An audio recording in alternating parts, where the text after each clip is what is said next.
जैसे फड़ोदी है तो ये पुष्करणों का गढ़ है, पुष्करण समाज का गढ़ है, तो इसके लमसम हर परिवार के 1-2 आदमी बॉम्बे रहते। तो इतने बड़े बम कांड हुए थे और जहाँ पे बम फटे थे वो पूरी ट्रेन फड़ोदी वालों से भरी थी, लेकिन भगवती की ऐसी कृपा रही कि उसमें एक भी आदमी को नुकसान नहीं हुआ, जबकि सभी उसी में थे।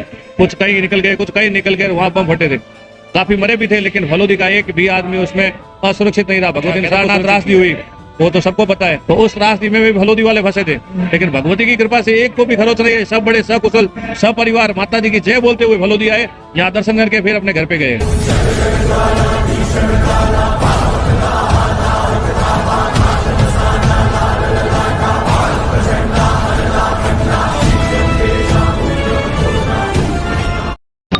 तो जय श्री मां लटियाल दोस्तों। तो आज हमारे साथ हैं भगवती लाल जी, जो कि यहाँ पे मेन पंडित जी हैं, और आज हम लोग जानने वाले हैं लटियाल जी के बारे में, मां लटियाल के बारे में, और लटियाल नगरी में ही हैं।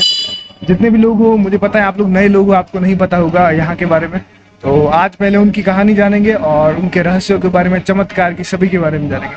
तो पहले तो बहुत बहुत स्वागत है आपका। बहुत बहुत धन्यवाद। जय श्री मां लटियाल। तो सबसे पहले तो बताइए, मंदिर कब से स्थापित है और कहानी क्या है मां लटियाल की? एक्चुअल में लटियाल माता है जो संवत 1515 में इनको लेके आए थे पुष्करणा ब्राह्मण सिद्धू जी कल्ला, जिनकी वो साइड में मूर्ति लगी हुई है, पूजा करते हैं हम लोग। सिद्धू जी कल्ला पुष्करणा ब्राह्मण थे, वो लेके आए थे जैसलमेर के पास में लुद्रवा गांव है, वहां से जब माता जी रवन हुए थे संवत 1515 में, तब माता जी ने प्रण किया था कि जहाँ पे मेरा रथ रुकेगा, उस टाइम बैलगाड़ी में माता जी थे, बाकी सब चल रहे थे, साथ में काफी बैलगाड़ियां थी और काफी जाति के लोग भी साथ में थे। उस टाइम में जब सिद्धू जी माता जी को बोले माता जी चलना है, तो माता जी ने बोला जहाँ पे मेरा रथ रुकेगा वहीं वास करेंगे।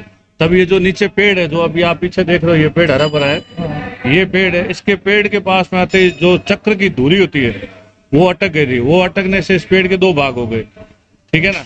तब माता जी ने कहा अब यहीं रुका है तो अब यहीं वास करेंगे।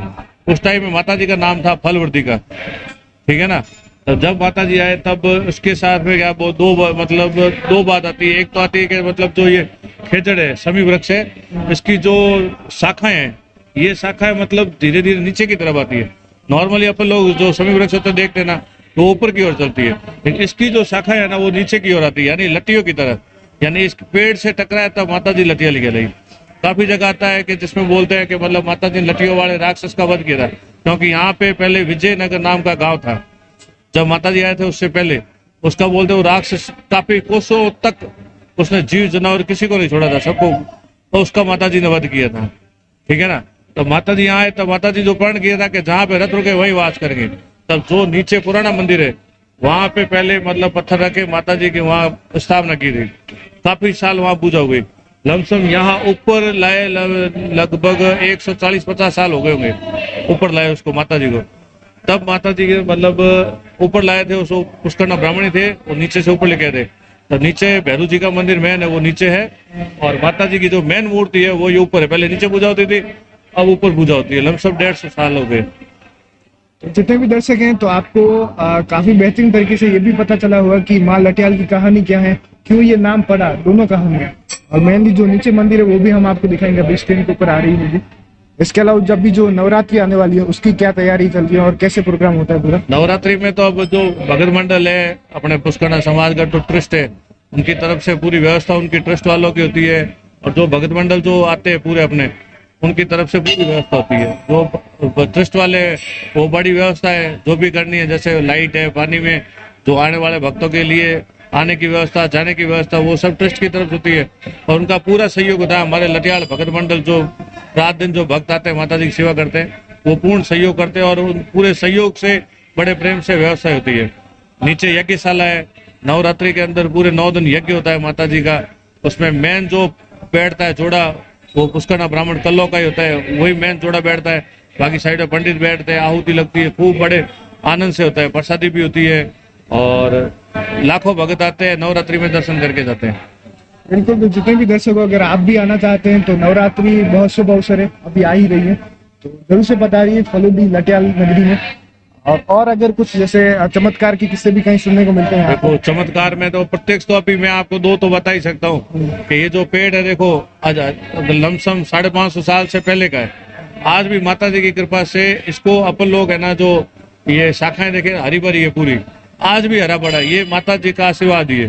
पहला तो ये चमत्कार चीज है, इसकी जो छाल होती है, जो वृक्ष की छाल होती है, उसको राइट हैंड की छोटी वाली अंगुली से निकालते हैं, उससे निकालते हैं। और ऐसी मान्यता है, उसको हम लोग छाल नहीं कहते, उसको सोना कहते हैं। उसको ले जाते हैं और जस्ट थोड़ा सा भी यदि आता है, उसको लाल कपड़े बांध कर घर पे रखते हैं, तो माता जी की कृपा रहती है, घर पे बनी हुई थी, और जो भी मनोकामना भगवती पूर्ण करती है। दूसरी प्रत्यक्ष है, जैसे माता जी के मंदिर में अखंड ज्योति है। अखंड ज्योति है तो वो क्या है, नॉर्मली अपन लोग कोई भी जोत जलाते हैं तो जहां टकरता है वहां पे काला होता है, लेकिन माता जी के यहाँ आशीर्वाद है कि जहां टकरता है वहां काला नहीं, पीला होता है। कोई भी आप जोत जला दो, कोई भी जोत जलाओ, ऊपर जाके कार्बन से काला होता है, लेकिन यहाँ माता जी की कृपा है, आशीर्वाद है कि वो जोत ऊपर जाके केसर बनती है। वो केसर नवरात्रि में माता जी की चढ़ती है और अपने लिए दर्शन के हुए बस हम लोग दर्शन कर सकते हैं, बाकी वो जो यूज होता है वो सिर्फ माता जी की पूजा में ही होता है। जितने भी लोग देख रहे हो, ये प्रत्यक्ष चमत्कार है जो आप खुद आके भी देख सकते हो यहाँ पे। मैं तो बोल रहा हूँ एक बार जरूर से आइए, जो भी लोग जहाँ कहीं से भी देख रहे हैं, ये प्रत्यक्ष चीज है। और इसके अलावा नवरात्रि भी आ रही है, तो उस समय भी आप दर्शन के लिए आ सकते हैं। यहाँ पे भव्य आयोजन होते हैं, प्रसादी भी होती है और यज्ञ वगैरह सभी चलते हैं। इसके अलावा और भी अगर कुछ आप बताना चाहें माँ के बारे में, जो नए लोग हैं, जैसे जितने भी दर्शक हैं हमारे, वो बाहर से ज्यादातर। मतलब ये कह सकते हैं ना, माँ की महिमा तो बहुत है, हम लोग तो कुछ नहीं है, तुच्छ प्राणी है, ठीक है ना। वहां की धूल के जो चरण होते हैं, चरणों की धूल होती है, उसके छोटे छोटे कण भी नहीं हम लोग तो। अब मैं उनकी महिमा को क्या बताऊं, लेकिन ये कह सकता हूं कि साक्षात भगवती यहाँ बैठी है। जो अपन लोग अपनी मन में लेके आते हैं कि माँ ये मेरी मान्यता है, मैं आपको इस मान्यता के हिसाब से मानने हूँ, तो वो भी मान्यता वो भगवती जो भी अपनी मनोकामना पूरी करती है, ठीक है ना। ये लोग कहते हैं ना कि जैसे क्या ये सिद्ध पीठ है भगवती, जो भी अपन लोग जो अपनी मनोकामना भगवती के चरणों में रख के जाते हैं तो भगवती जल्द से जल्द पूरी करती है, ठीक है ना। बाकी फलोदी पे बहुत बार अपन देखे, जैसे फलोदी के प्रवासी है, जैसे फलोदी है जो ये पुष्करणों का गढ़ है, पुष्करण समाज का गढ़ है, तो इसके लमसम हर परिवार के 1-2 आदमी बॉम्बे रहते हैं, है ना। शेयर बाजार में लमसम यहाँ के आदमी कम से कम हर घर से 2 आदमी समझ लो आप, एक परिवार से। तो इतने बड़े बम कांड हुए थे, और जहां पे बम फटे थे वो पूरी ट्रेन फड़ौदी वालों से भरी थी, लेकिन भगवती की ऐसी कृपा रही कि उसमें एक भी आदमी को नुकसान नहीं हुआ, जबकि सभी उसी में थे। कुछ कहीं निकल गए, कुछ कहीं निकल गए, वहां बम फटे थे, काफी मरे भी थे, लेकिन फलोदी का एक भी आदमी उसमें असुरक्षित नहीं रहा। भगवती ने सबको सुरक्षित किया। ये वो साक्षात वो लमसम 91 में या 93 में हुआ था, 91 में हुआ था, 91 में वो हुआ था। उस टाइम हम लोग तो छोटे थे, हमने सुना है। बाकी भगवती की तो कृपा है ही, तो मुझे बोलने की आवश्यकता है ही नहीं। अच्छा, केदारनाथ त्रासदी हुई, वो तो सबको पता है, भारत में क्या विदेशों में पता है ये चीज बड़ी। तो उस त्रासदी में भी फलोदी वाले फंसे थे, लेकिन भगवती की कृपा से एक को भी खरोच नहीं है, सब बड़े सकुशल सपरिवार माता जी की जय बोलते हुए फलोदी आए, यहाँ दर्शन करके फिर अपने घर पे गए। ये सीधा परिवार, ये भी बता सकता हूँ आपको।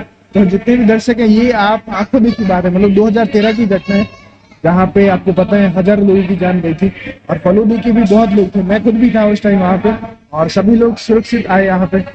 ये भी माँ का एक चमत्कार मान सकते हैं। तो बहुत बहुत शुक्रिया पंडित जी बात करने के लिए, धन्यवाद। माँ की महिमा बताने के लिए। जय श्री राम। महिमा खूब भगवती, जय श्री मालत्याल। माँ सबकी मनोकामनाएं पूरी करे, जय श्री मालत्याल।